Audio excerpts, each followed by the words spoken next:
기준금리 2달 연속으로 오르면서 네.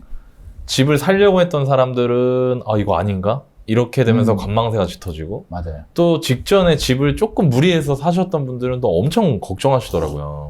걱정되죠. 예. 그 당분간은 물가 보니까 이 금리 계속 올라갈 것 같은데 앞으로 부동산 시장 어떻게 될까요? 금리 올라갑니다. 그거를 안 올라가. 나는 안 올라가는데 베팅할래. 그냥 안 올라가라고 하면 안 되고요. 인정해야죠. 그래서 그걸 우습게 볼 문제 전혀 아니고요. 심각합니다. 네. 왜 심각하냐면 과거의 금리하고 지금 금리가 다른 게 우리 최근에 2008년도 글로벌 금융위기 생기고 어떻게 보면 저금리 시대가 맞아요. 이제 도래를 했잖아요. 네. 중간에 금리 좀 올라가고 네. 하다가 코로나가 오면서 다시 이제 내려갔죠. 제로금리가 됐는데 최근 2020년, 2021년, 2019년 상승장을 본다면 이례적으로 원래 주식이 선행지표인데 이번 상승장은 선행지표가 의미가 없어. 주식도 오르고요. 부동산도 오르고요. 예전에 없던 코인도 오르고 모든 게 다 올랐던 원인이 결국 저금리 유동성이잖아요. 유동성의 힘으로 올랐는데 이번 금리 인상이 뭘 이야기를 하냐면 유동성을 회수한다는 의미거든요. 인플레이션이 너무 심하니까.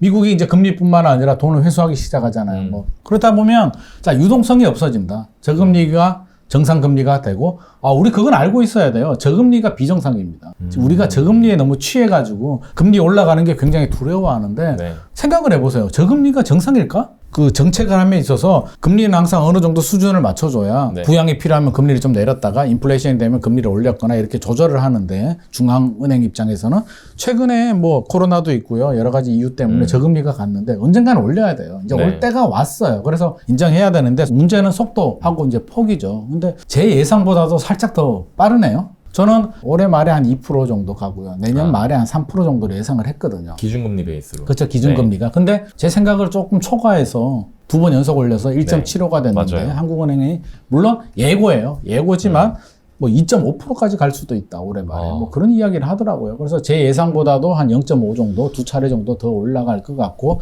어떻게 됐든지 간에 변수가 생기지 않는 한 내년 2023년 말까지는 저는 최소 2.5에서 3% 정도는 그냥 갈 것 같습니다. 그렇게 되면 걱정이 되죠. 기준금리가 3% 가면은요, 2021년 8월부터 시작을 했잖아요. 0.5에서 지금 1.75까지 갔고요. 3까지 가면 도대체 몇 배가 오르는 거야. 6배. 6배 정도 오르는데, 물론 대출금리가 6배까지는 가지는 않겠지만, 어떤 식으로든 5% 이상은 갈 것 같아, 최저금리가. 지금 한 3%대 이제 금리 찾기 어렵죠. 어렵죠. 최소 4% 정도 거의 가는데 4%대죠. 올해 말 되면 거의 5% 가까이 갈 것 같고요. 내년 되면 5%대에서 한 6% 가까이도 갈 것 같습니다. 그러면 대출이자 부담이 2018년, 19년, 20년 저금리 시절 훨씬 클 것 보다 같아요. 2배에서 한 3배 정도. 네.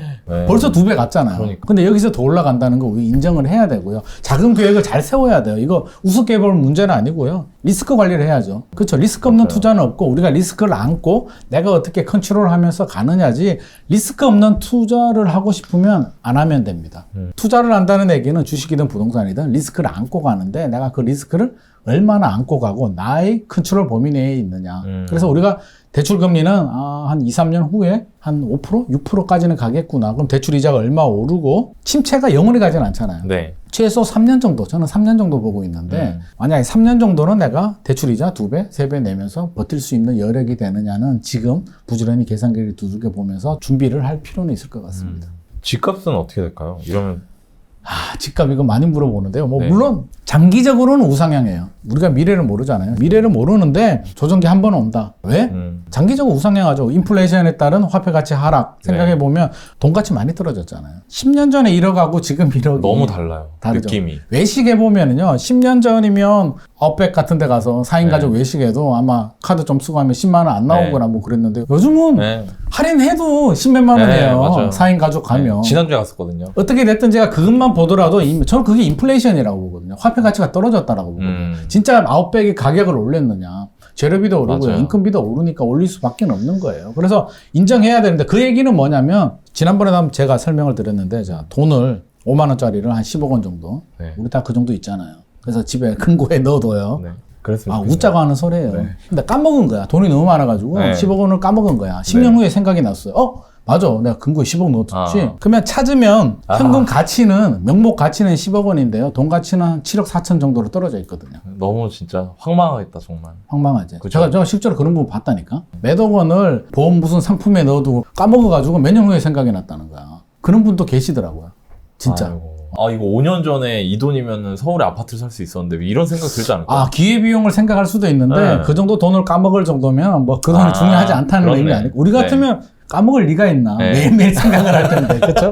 매일매일 생각나지 않을까. 네, 그죠. 그래서 근데 어떻게 됐든지 간에 화폐 가치가 떨어진다는 얘기는요. 실물 자산이 올라간다는 얘기여서 만약에 10억짜리 아파트가요. 저는 10년 지나서 13억, 14억 가는 거는 저는 정상이라고 봐요. 그건 그냥 인플레이션 방어하는 수준이고요. 그죠. 그게 이제 20억, 30억, 2배, 3배 이렇게 갈 때가 문제가 생겨서 통계를 보니까 최근 한 5년 동안 한 2배 정도는 정상이더라고요. 2배는 기본 다 올랐어요. 근데 아파트 값이. 그렇죠. 집값이. 아파트 값이. 예, 예. 들어오는 곳들은 조정이 좀 들어와요. 의왕 같은 경우에 GTX 생긴다고 해서 막 오버슈팅이 되게 심했잖아요. 2021년, 2020년.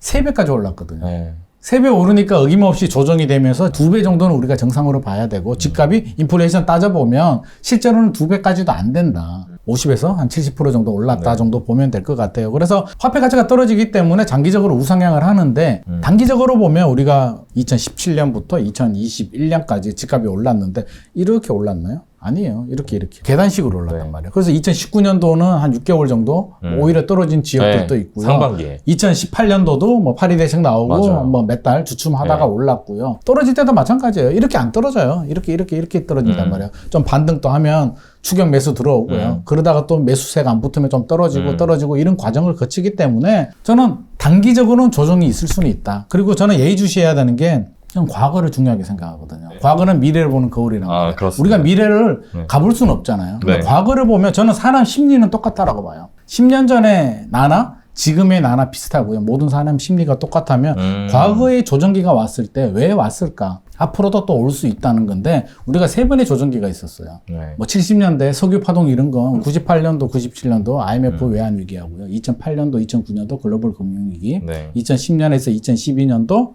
이제 집값 하락이 있었는데 네. 저는 3번째 2010년에서 2012년도를 좀 주목을 하고 싶어요. 어. 대외적인 파장, 없이.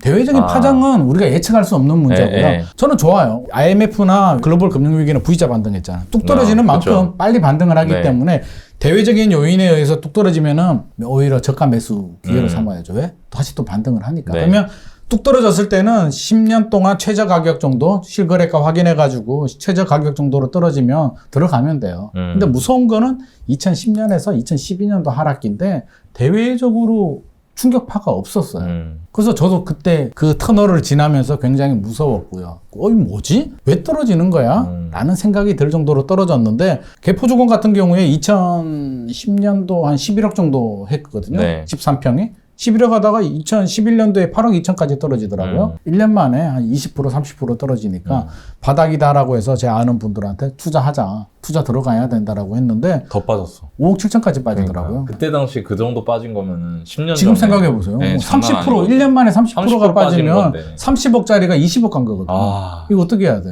운 좋게 샀는 분들이 해외 이민 가가지고 국내 사정을 몰라가지고 전 멱살에 안 잡혔죠. 네. 다행히. 자, 그 시기가 왜 그렇게 발생했을까를 생각해 보면 버블 세븐 있죠. 노무현 정부 시절에는 버블 세븐이 트렌드 네, 그쵸. 유행이었잖아요. 버블 세븐 집값이 언제부터 꺾였냐라면 정확히 따지면 2007년도부터 꺾였어요. 2007년도, 2008년부터 꺾였고요. 네. 한강 르네상스 지역들은 올랐어요. 2010년도, 11년도, 12년도 침체기 더 뚫었어요. 그게 아닌 지역들, 많이 올랐던 지역들은 어김없이 조정을 많이 빠졌다. 당했다는 거죠. 근데 2007년도, 2008년도부터 꺾였는데 실질적인 하락은 2010년도부터 시작을 하더라는 거예요.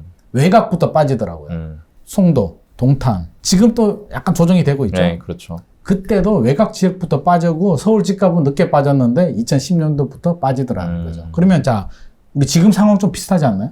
과도한 상승에 대한 피로감이 있죠. 맞아요. 집값이 서울 집값이요. 7년, 8년 연속으로 상승한 적은 진짜 없어요. 오래 올랐어요. 이렇게 장기적으로 우상향하지만 단기적으로는 이렇게 올라갈 수는 없는데 7년, 8년 연속 올랐기 때문에 분명한 사실은 많이 올랐고요. 사실이에요. 안 오른 거 아니에요. PIR 보더라도 많이 올랐어요. 소득 대비 집값 보더라도 많이 오른 거 사실이에요.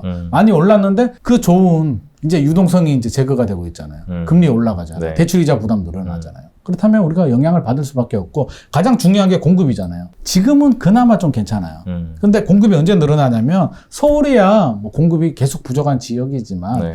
신도시, 상기 신도시가 본 청약, 본 분양 물량이 나오고요. 이제 입주할 때 그 사이 정도 되면 어김없이 조정기가 옵니다. 과거를 보면 이기 신도시도 조정이 왔습니다. 네. 신도시 입주 때 조정 없었던 적이 없더라고요. 그쵸? 네. 신도시가 왜 발표가 되겠어요? 집값 너무 많이 오르니까. 너무 많이 오르니까. 막 오르니까 신도시가 발표돼요. 그럼 신도시가 발표되고 입주될 때까지 얼마가 걸리냐면 빨라야 8년에서 10년 정도 걸려요. 네. 그러면 그 8년 동안 집값이 계속 상승할 수는 없거든요. 꺾인단 말이에요. 그러면 신도시가 일반 분양하고요. 입주하는 그 시점이 되면 어김없이 시장 분위기는 꺾이고 투자 심리가 꺾이고 분위기가 꺾이면서 입주 물량가 나옵니다. 경기도에 입주 물량이 나오면 서울이라고 자유로울 수는 없어요. 근데 3기 신도시도 저는 똑같이 리바이벌 되지 않을까라는 생각이 듭니다. 우리 위례 신도시도 미분양 나요. 지금 그런 얘기하면 깜짝 놀라시는 분들 위례가 미분양이 났어?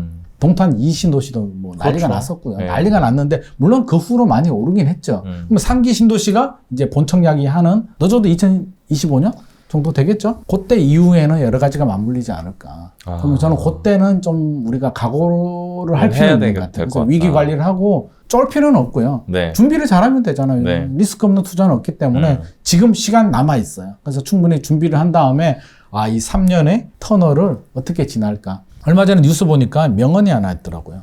끝나지 않은 파티는 없다.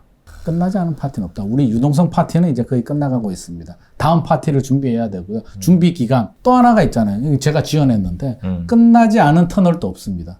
터널에 들어가면 언젠가는 끝이 납니다. 그게 몇 년 걸리느냐? 제가 볼 때는 서울 기준에서는 한 3년 정도. 근데 쉬워 보이죠?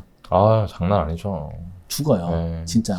왜? 심리가요. 1년은 무조건 버텨요. 아유, 어째 되겠지. 뭐 이러다가 반등 칠 거야. 아유, 괜찮아. 이자 낼 수 있어. 1년 지나고 2년 차로 접어들면 물렸나?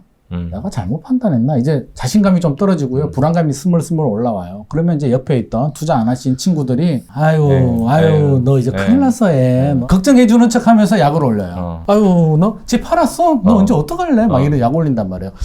괜찮아. 올라 이러면서 속으로는 불안해요. 근데 반등을 또 못 쳐요. 반등 치려고 하다가 꺾이거든요. 계속 이렇게 떨어지면 던지는데요. 네. 반등은 와요. 그럼 될까? 한 3번 기대가 꺾이면은, 이거 큰일 났다. 안 되겠구나. 그래서 3년 차에 이제 집어 던지거든요. 네. 집어 던지는 사람들이 어떤 사람들이냐면, 대출이자 감당이 안 되는 분들.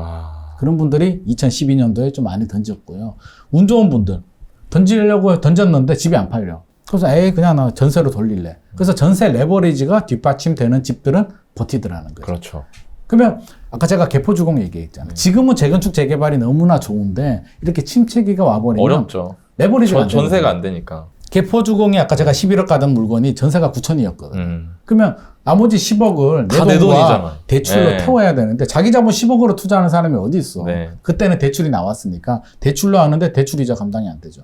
금리도 올라가고. 그래서 이렇게 대출을 많이 받은 분들, 재개발, 재건축에 레버리지가 좀 많이 하신 분들은 버티는 사람은 이겨요. 근데 이 3년의 터널을 좀 잘 버틸 그런 묘한 준비, 전략은 좀 지금부터라도 좀 마련을 해야 될 것 같습니다. 좀 정리하면 조정은 뭐 언제가 될지는 정확하게 알 수는 그럼. 없지만 반드시 있는 것이 조정이다. 그렇죠. 네. 끝나지 않은 파티는 없고요. 그렇죠. 그게 안 온다는 걸 전제 조건으로 깔아버리게 되면 만약에 왔을 때 내가 준비가 안 돼요. 너무 당황하는 거죠. 그렇죠. 그러니까 그 조정이 올 수 있다는 걸 염두에 두고 그리고 미리 준비하는 게 현실적이다. 그렇죠. 네, 근데 이런 조정이 안 와. 것 같아요. 네. 그럼 땡큐지. 좋은 거죠. 그렇죠. 네, 그래서 그렇죠. 항상 준비는 해야 된다라는 생각입니다. 네.